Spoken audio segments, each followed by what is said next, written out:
We move on to the other big story of the day. For 67 years, India has lived with a skewed version of the truth about the mysterious death or the mystery surrounding the death of Netaji Subhash Chandra Bose. West Bengal Chief Minister Mamata Banerjee has declassified 64 files related to Bose. The released files have debunked the plane crash theory of 1945, which claimed that Netaji died in a plane crash in Taipei in the same year. The files have revealed that Netaji's kin were snooped upon as late as 1968 by the then Nehru government. Now the focus is shifting clearly to the Prime Minister's office, which has around 150 files and very crucial ones relating to the mysteries surrounding Netaji. All right, breaking inputs coming in just now, the interception order, and this is what we're breaking, and we're going to be breaking this and many such others throughout the course of today. The interception order, file number 62, page number 33, the date was 2nd July 1953. What exactly was in that file? We'll find out. Let's go across to Rishabh Gulati, who has access to these files. Rishabh. Over the next few hours in this evening, our team of researchers have gone through a few thousand pages of the 12,744 pages in the entire 64 files released. For viewers who are more tech-friendly, that's 40 GB of data, 40 GB and 9 DVDs. We've been pouring through it. And here in my hands, we picked up the choicest documents that paint a larger picture. Number one, that is coming up on your screen. This is Netaji file number 62. It's on page number 3. This is the interception order. The interception order that has been given, it is marked very secret from the security control offices on 3 Pretoria Street in Kolkata. It is the interception order giving permission to an ASI, his name is Becharam Mandal, to intercept letters of Sisir Kumar Bose. So this is proof that from the time that this is dated, which is in 1953, 16 June 1953, and we've got similar orders all the way till 1968, that the documents and the letters and the surveillance of the Bose clan was going on. That is the first document that we're putting out. Now I'm going to put out the second one, because this is telling. The second document that we're putting out on your screens, let's put them out for our viewers first on their screen. Here it is. Same file, file number 62. The most compelling file that we've come across in our research.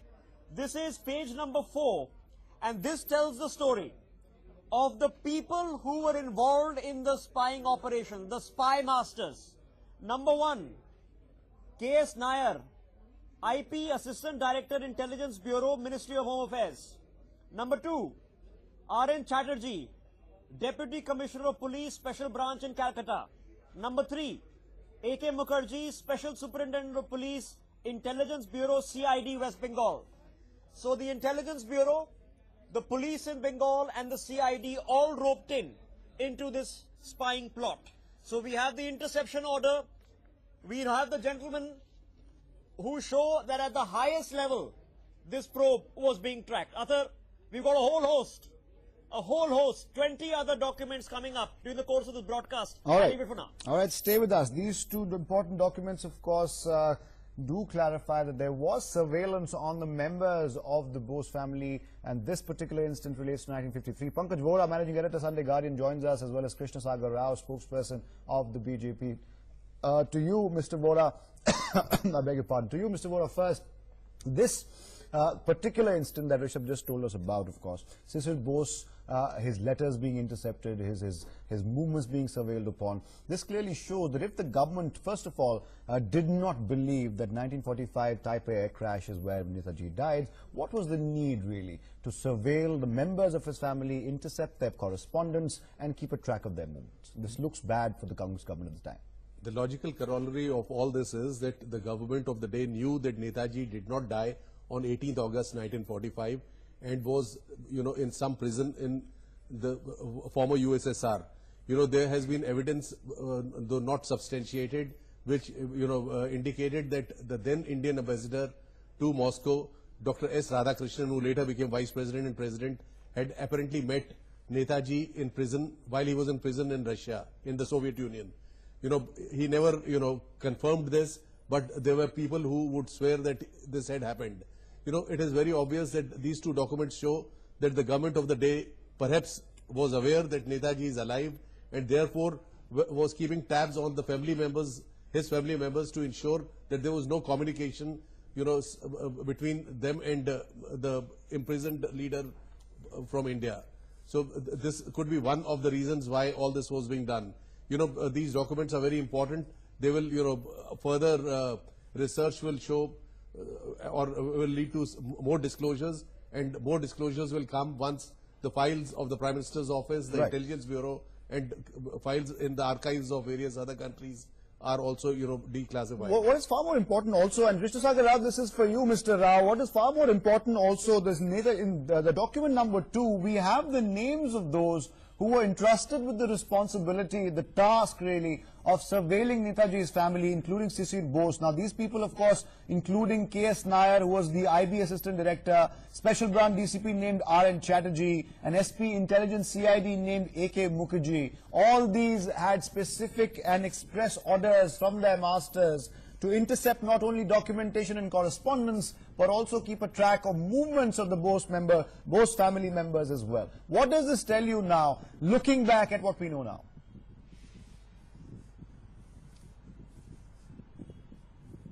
It's quite unfortunate, but I think what can you expect from a party like Congress?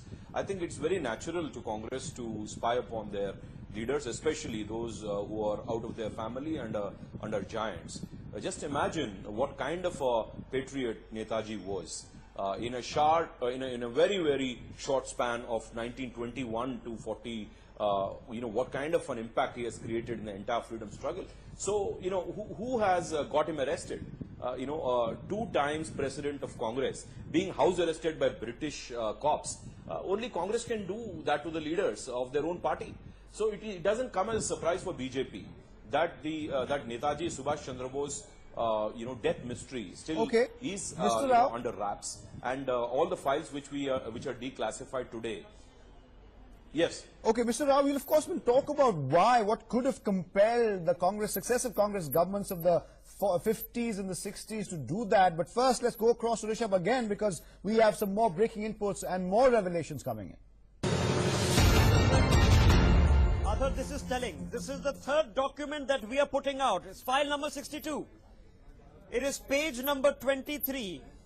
And this is telling, I'll tell you why. This is a document and a request that has been put out as recently as 1971, which means under the prime ministership of Indira Gandhi. So as far as 1971 Indira Gandhi, a request has been sought. An officer may be deputed to prepare a short note on the Bose family members on the basis of the files that have been received and attached. On completion of the short note, it should be forwarded to the Intelligence Bureau, New Delhi. Intelligence Bureau, New Delhi.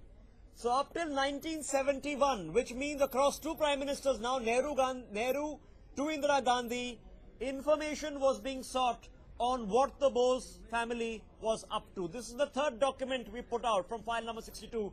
Here is the 4th. The 4th is also telling.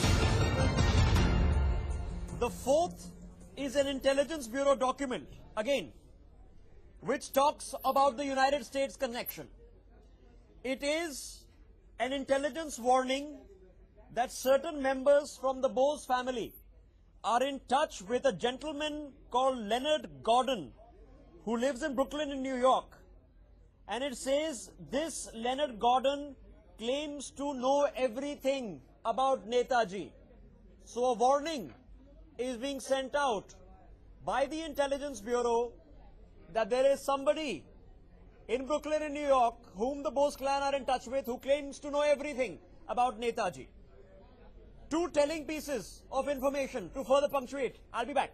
All right, stay with us, Rishabh. Let's ask Mr. Krishna Sagar Rao first before I go back to Pankaj Vora. Now, these 2 new pieces of information that we've got, of course, document number 3 relates to a 1971 intelligence report. The fact that the then Prime Minister Indira Gandhi... Stay with us, Rishabh. Let's ask Mr. Krishna Sagar Rao first before I go back to Pankaj Vora. Now, these two new pieces of information that we've got. Of course, document number 3 relates to a 1971 intelligence report. The fact that the then Prime Minister Indira Gandhi sought a briefing on not just Bose but the members of the Bose family would point towards perhaps that first of all, the government was hiding something. They knew something they did not want the rest of the public at large to know.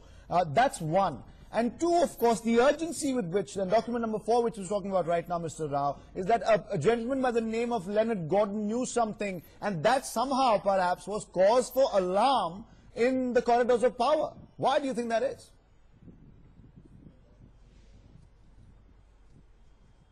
Goes to establish that Congress party is insecure and fearful of Subhash Chandra Bose, Netaji, through the two family dynasties. I mean, Jawaharlal Nehru and Indira Gandhi put together over 20 years of ruling independent India. They weren't even relenting after 20 years. So you can understand the kind of an impact Netaji could create in Congress, and especially on the family of Gandhis.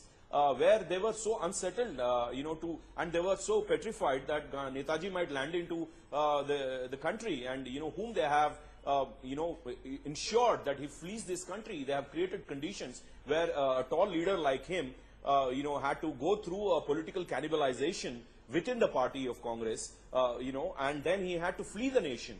So just imagine the kind of insecurity Gandhi family is showcasing. Okay, is it just that though, Mr. Vora?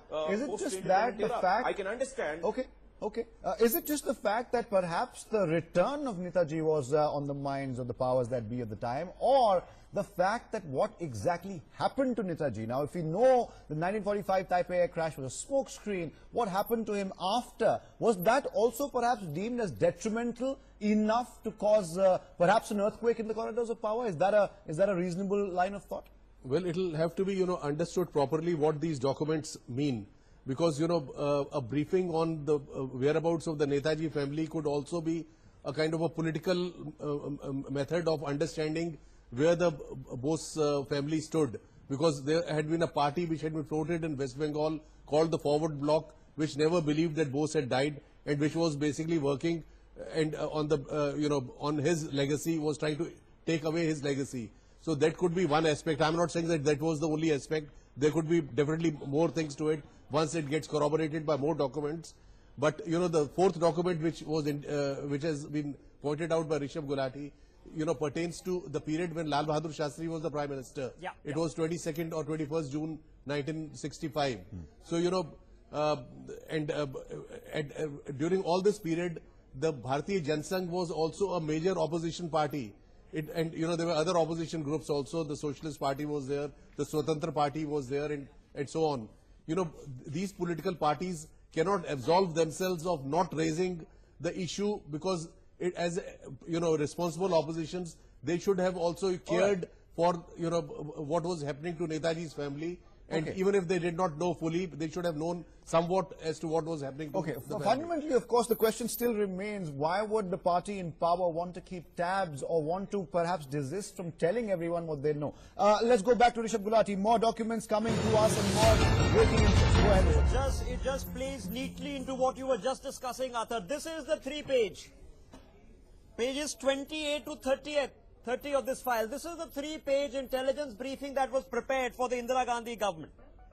And exactly what Pankaj Vora was just suggesting is mentioned on page number 3. It says on June the 6th, on the 12th of June 1968, the subject is Sisir Kumar Bose, attended a meeting of the Jansangh leaders like Balraj Madhok and Hari Prasad Bharti and Amaryanab Bose, founder of the Azad Hind Front, and discussed a proposal for the formation of a third front in West Bengal comprised of non-Congress and anti-communist forces for opposing the Congress and the communists in the midterm polls scheduled in West Bengal. The report ends with nothing further to add. Plays exactly into Athar what you were discussing. All right, let's just discuss that right now. Now, the meeting of the Bose family members, kin of Netaji, perhaps mulling an anti-Congress front in the West Bengal polls. Was that the biggest political worry for the powers that be? Was that enough of a worry for a Prime Minister or a government in power to surveil Bose family members? Of course, as Bose family members have come out and said that it is an insult to the memory of Netaji that his Patriots family was surveilled upon. Mr. Vora, to you first. You know, the fact that the Netaji's, Netaji Subhash Chandra Bose's death was concealed for so long was obviously, a cause of great concern, because the ramifications it would have had it been known to the general public that one of the, most popular leaders of our freedom struggle had not died, but the impression which the government of the day had created was that he was no longer alive, was very, very worrisome. And, these are the things, because it is said that to, suppress one untruth, one has to speak several other, untruths also. So maybe, one after the other, they just kept piling on, and the injustice continued to be done to Netaji and to his memory. And of course, his family members who were wanting to know the truth were subjected to surveillance, and they were therefore in touch with, opposition leaders, as Rishabh said. Balraj Madhok, who was a co-founder of the Jansangh, is still alive. I'm sure that the government of the day or anyone who wishes to get in touch with him can get whatever he knows about the case. More information with Rishabh right now. Rishabh, let's take it straight back to you. Okay. Here's another punctuation. I'm going to put across two documents, number 6 and 7, that we are putting out in this broadcast. This is the Netaji document number 6, the Thailand hunt. The Thailand hunt is an intelligence warning of a hunt by the Netaji clan. It is on page number 45 it has been secretly gathered, it says, and this is a Calcutta Police Security Control Room weekly report for the week ending the 18th of November 1965. It says it has been secretly gathered that Shishir Kumar Bose, Executive Director of the Netaji Bhavan, met with and informed a certain individual called Prince Van Wittekon, Office of the Prime Minister, Government House in Bangkok, that he would be leaving for Tokyo shortly after staying in Thailand, which was the country, along with Burma, in which the INA forces were operating for the fact of hunting out details of what happened to Netaji. That is document number 6. Let me put out document number 7 before I come back to you, Arthur. This is very, very interesting. Document number 7, coming up on your screen. This is very, very interesting. Have a look at this. This is regarding the all-crucial crash, the 1944 crash. It says, miscellaneous affairs, extract from the Calcutta Police Security Central Secret Weekly Survey, number 8, for the week ended the 25th of February 1965. According to a secret information, Dr. Shishir Bose requested a certain individual to get access from the Kyoto News Service, Tokyo, to ascertain if any news report was published on an air crash supposed to have taken place in Taipei, Formosa then, on the 23rd of October 1944, that had come out in the Japanese press in any form subsequent to its alleged occurrence.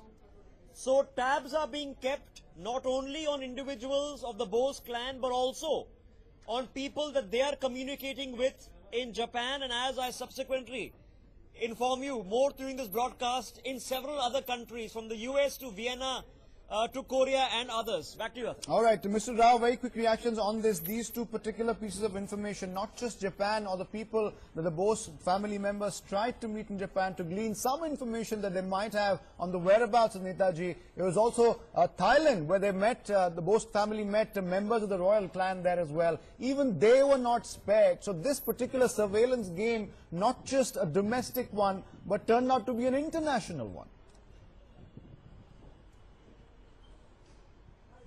Yes, of course, because the Axis powers, if you look at the kind of sophistication Netaji had, in just about 4 years, he could get, he could get a leader like Adolf Hitler to have a submarine arranged for him to be shipped to Sumatra through Madagascar, and the Japanese submarine picked him up into, getting him to Sumatra. Now, Thailand is, an affiliate in the Axis of powers, and you should be, we should be surprised that a client state in the Axis of powers Azad Hind Fauj, the Tiger Legion of Netaji, was also a participant of 4 major operations like Operation Bajudaire, Operation Atlantic Wall, Operation Italian Fort, and Operation Retreat from France.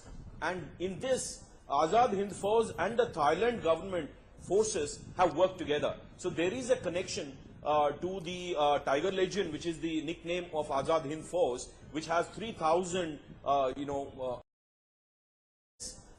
Hind Fauj and the Thailand government forces have worked together. So there is a connection to the Tiger Legion, which is the nickname of Azad Hind Fauj, which has 3,000, sparkling youngsters who were the liberation force for India, which he was getting ready to attack through the Japanese. Okay, so more and more information, of course, with us right now. Rishabh has one more piece of information to share. Rishabh, go ahead. Very interesting. This is the 8th document. The 8th document that we're putting out on your screens. This is, again, an IB assessment, a warning note. It says secret information has been accessed that a gentleman, Sisir Kumar Bose, living in Kolkata, met with members of the Foreign Office in Taiwan, and they discussed a very important matter. Now, this is what it says. So, this is literally the sleuths, spies of India abroad. This is not even in India, who are providing information to the Intelligence Bureau that a meeting has been held between the Bose clan and members in the Foreign Office in the then government of Taiwan to figure out what happened on a very important subject matter. It's very easy to allude what that very important subject matter in such a meeting would have been. All right, we'll have to take a short break now, but a reminder to the viewers, we will, of course, keep getting you more and more information as we get it throughout the course of tonight. Stay with us, all our guests, Mr. Rao, Mr. Vora, and Rishabh will continue to stay with us on the other side as well. Take a break, come right back.